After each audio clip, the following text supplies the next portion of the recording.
Welcome back everybody, this is Tassie with Tassie Eats, and today I made onigiri.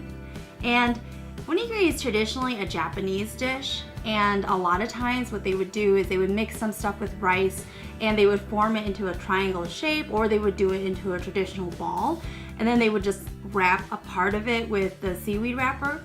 But I'm actually making like a Korean version where I stuffed the inside. This one is tuna and mayo, and I believe tuna and mayo is also a Japanese thing. And then I also did a bulgogi one, so this one is Korean. And then if you guys are interested in seeing how these were made, you want to go ahead and check out my other episode on how to make onigiri.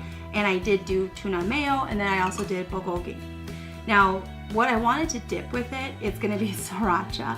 So I'm not a fan of like soy sauce, like how people eat sushi with soy sauce. I've always found that that's too salty for me, so I don't like to do that. So that's why I have sriracha. And then I also have their pickled radish or kimchi radish, and this is Korean. And then I have just their regular kimchi here too, and this is also Korean. Now, I wanted to eat ramen with my onigiri, so I actually have nuclear fire ramen right here. And inside, I also added some of my bulgogi in here too, bulgogi meat. And now, let's go ahead and get started. And I'm just gonna go ahead and mix this. I want to try the bulgogi meat mixed with the nuclear fire sauce.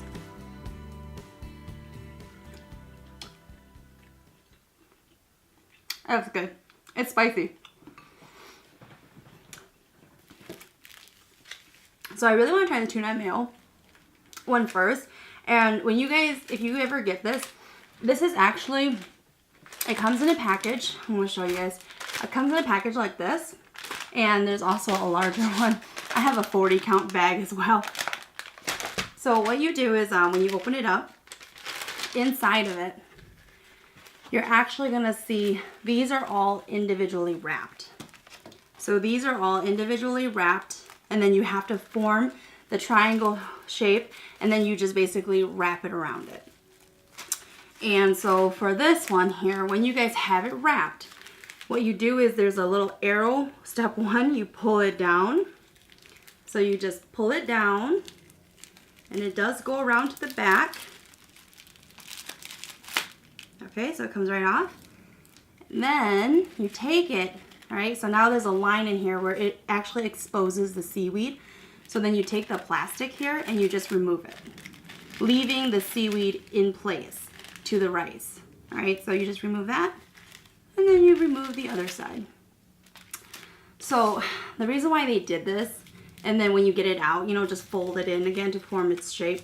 So the reason why they did this is because traditionally when people make this, they find them like at convenience stores a lot and in Asian countries. And what they do though is they make the plastic separate from the seaweed so that the seaweed doesn't soak up in the rice and make it dry. And they want the seaweed taste to be fresh, that's why. So here it is. I'm gonna take my first bite.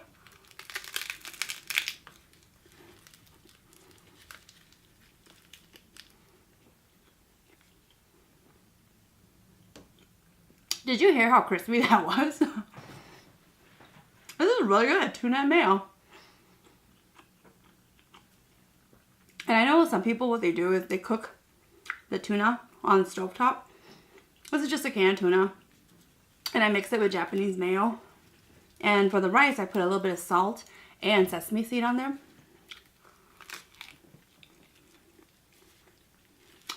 And inside, let's see if you can see this. So inside of it, there's actually tuna right in the center. And in my video, I show you how to make it. Normally, what a lot of people do, because it comes with a mold. If you don't have the mold, you don't have to use the mold. Okay, like some people, what they do is saran wrap. They would put the rice on there, kind of roll it out flat, and then they would fill it, and then they would pull the saran wrap to make it into like a ball. And then other times, you can actually take. So you put a layer of rice down, you put the filling, and then you put another layer on top. And then use your hands to kind of form the triangle shape. I did the mold though, because the mold is really easy. And then I can really control how much rice I put in there. I don't like the ones where there's like a really thick layer of rice in there. I feel like you need like some kind of ramen that you dip it into, because it'll be too much rice.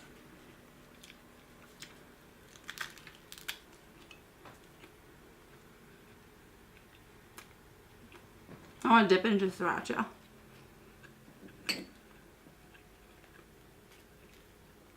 And this may seem really odd to a lot of people, but I've always, growing up, I always thought that soy sauce, dipping my sushi into it, was so gross. So, I would put wasabi in there too, and it's just so salty. And I felt that the soy sauce really took away the natural taste of it. And then I wanted something spicy at the same time. So a lot of times when I eat sushi, I would put wasabi on there, and then I would dump it right into sriracha, and then I would eat it like this. And a lot of people at the restaurant, like the waiters, they think it's really weird when I say, can I get a bottle of sriracha? Or can I get like a bowl of sriracha? And then once they come around and they see how I eat it, then they understand. But at first they're like, why does this girl want a huge thing of sriracha?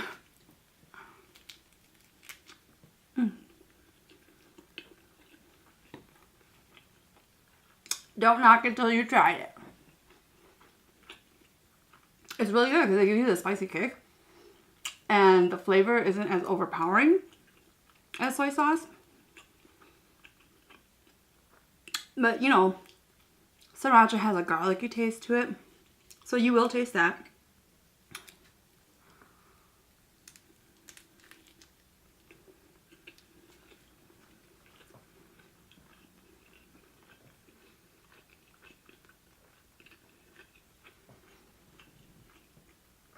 And the kimchi and the radish, I did not make. I bought this at the Korean market. And I am pretty picky on my kimchi too. So these two are actually my favorite brand. And I've actually found how Koreans eat kimchi and the radish and their other side dishes. It kind of like cleanses the palate. You know, like when you eat sushi and you eat like a piece of the ginger, that's meant to cleanse your palate. And I find that the kimchi does the same thing. And the radish kimchi is actually my favorite. I love this.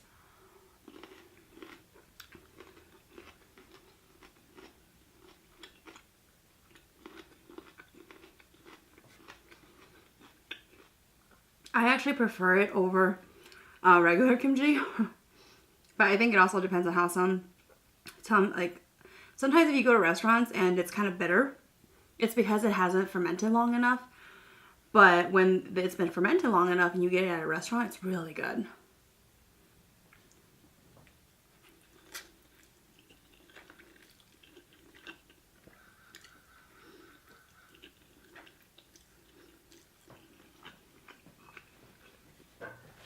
And again, this is just nuclear. The nuclear ramen. I like to eat spicy. I did my challenge on this. I almost died. So you know, like some people, they eat 5 packs. I can't do that.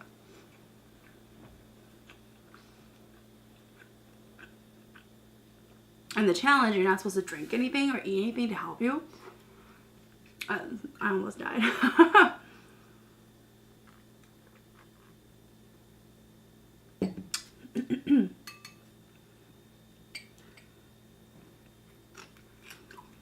And in my video, I also show you how to make the bulgogi. And honestly, the bulgogi I made, it's a really quick version.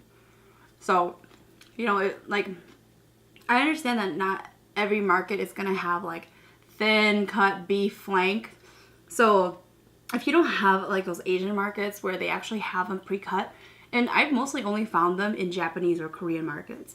I've actually never seen it if you go to like a Chinese kind of Asian grocery store. I've never seen the really thin cut beef flanks. So you have to normally go to like a Korean place, and a lot of times for Korean grocery stores or Japanese ones, it's in the frozen area. You could go to your butcher and ask them to cut it really thin for you too. So this is actually just thin cut round steak that I use for the bulgogi. And it's still a bit thicker, but I marinated just for a day really with the fast version of bulgogi, you don't really have to marinate it.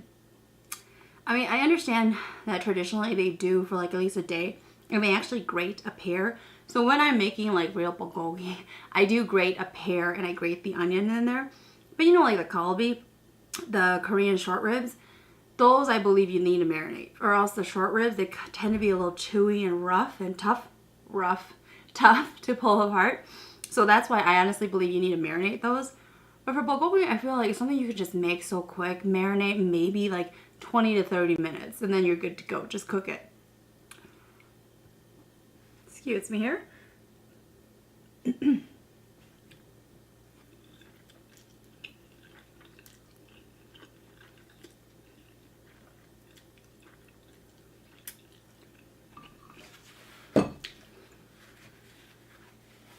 And this is just one pack. This is just one pack of noodles. All right, let's go ahead and try the bulgogi. So you do the same thing, just roll it all around. Pull it off. Oh, a little bit of seaweed went in there. It's okay. So if you wrap it and it's kind of loose looking, it's okay because you're gonna pull it off anyways. So let's go ahead and, did it come off all the way? Yeah, it did. Come on, it's too stuck to the rice. All right, other side. Okay, and you just fold it in.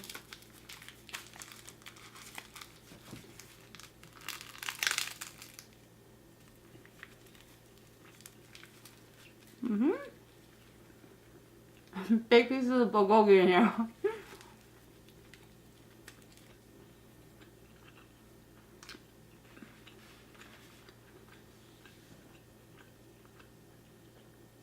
And honestly, from just holding it, the moisture from the rice, it starts to get into the seaweed wrapper. And then it starts to get soft as you eat it.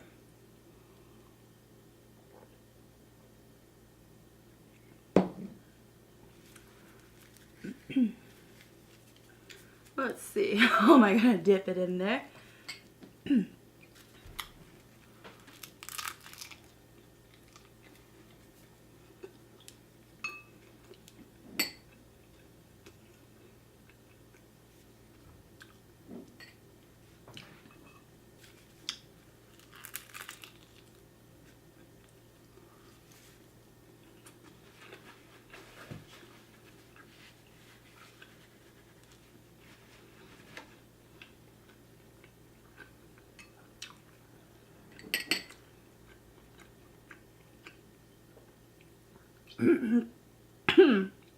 Excuse me there.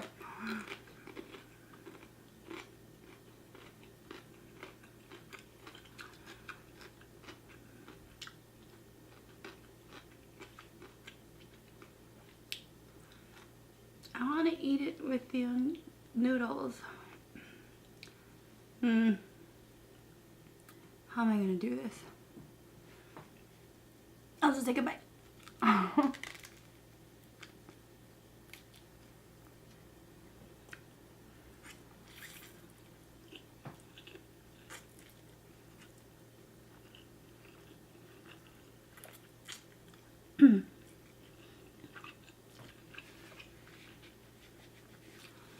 I feel like that got all over. I feel like that got all over my mouth and my chin.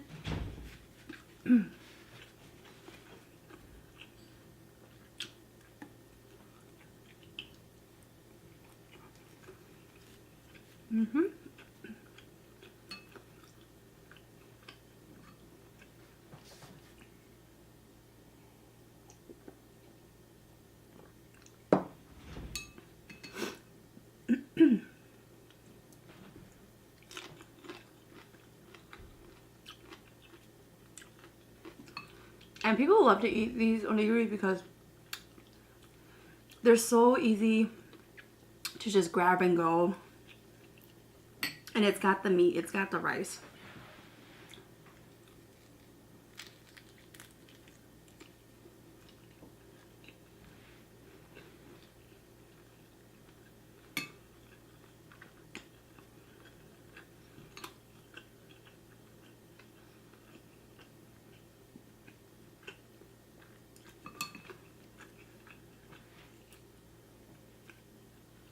You know, honestly, whenever you eat anything with rice, it's very filling.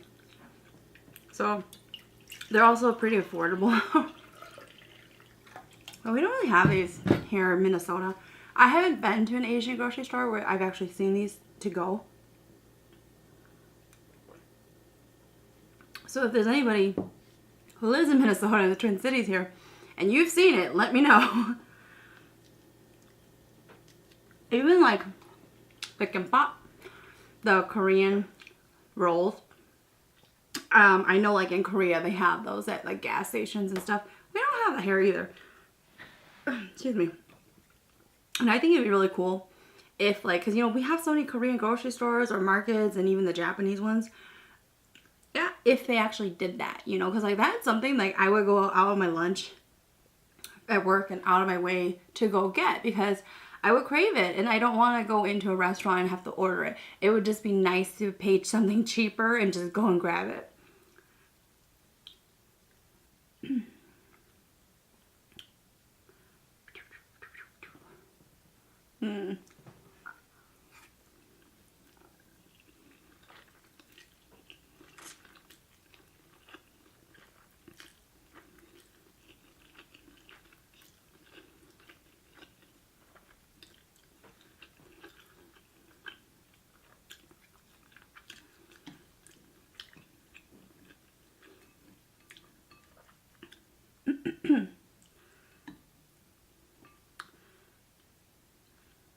And the great thing about making these at home, you get to put whatever you want in here.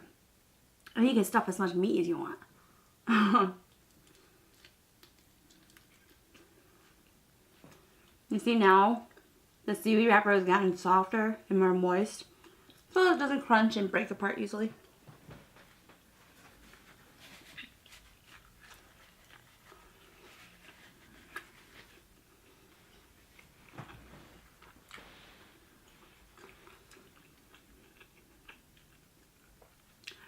But because of the rice, it's really filling.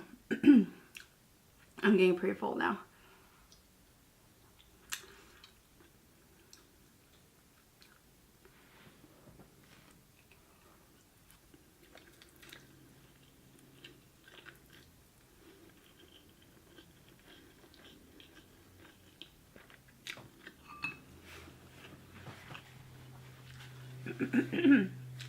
You know, it may seem weird to be eating rice with like ramen because it's like carb on carb, but I actually grew up eating that way, where I ate rice with my ramen. And I think for a lot of Asians who eat rice, you know, like how people eat bread, so like, or potatoes, mashed potatoes, I feel like rice, it really helps take away the saltiness in certain foods. And that's why I really like rice. Because I'm not a huge fan of super salty foods. Like even this ramen, it can be salty. Get tissue now. It's getting spicy. You know, I really like spicy foods, but this ramen, I really like it, especially when I'm in the mood for something just quick and spicy. But it's a really chemical spice. So it's like an unnatural kind of burn where it stays. Oh, it's definitely in the back of my throat now.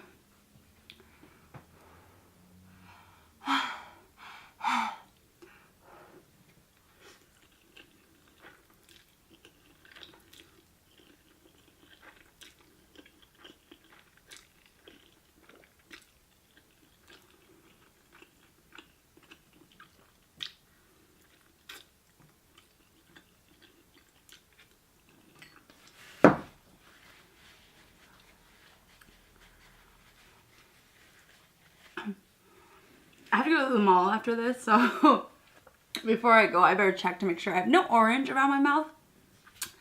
This ramen always makes my whole mouth orange. And I'm going to a beauty store. I don't want to go in there and like, do you ever feel like at the beauty store, if you don't have any makeup on, they totally judge you? Like, this girl needs help. I'm gonna help her for sure. And then if you are wearing makeup, I find a lot of times if I'm wearing makeup and I go into the store, they will always like just assume I know a lot about makeup. So they always take me to like the brand new stuff that just came out, and they're like talking about all these different words as though I know what they're saying. Like I love makeup, but I don't know everything there is to know about makeup. You know, like I love food more. That's like how I'm choosing to do food. Because like, you know, like I'll go and like, I'll hear reviews or I'll see things that people are talking about makeup. And, you know, I go and check it out. But then sometimes I feel like they won't help me because they feel like I either just already know what I'm looking for, or they start to like talk about all these different things and I'm just sitting there like, I don't know what you just said. But then if you go in there without any makeup, they are like, I'm gonna teach you everything to help you, you know. But I had to go to the makeup store and I don't want orange all over my mouth when I get there. Okay, just a little bit more. I'm getting full and I'm gonna be done here.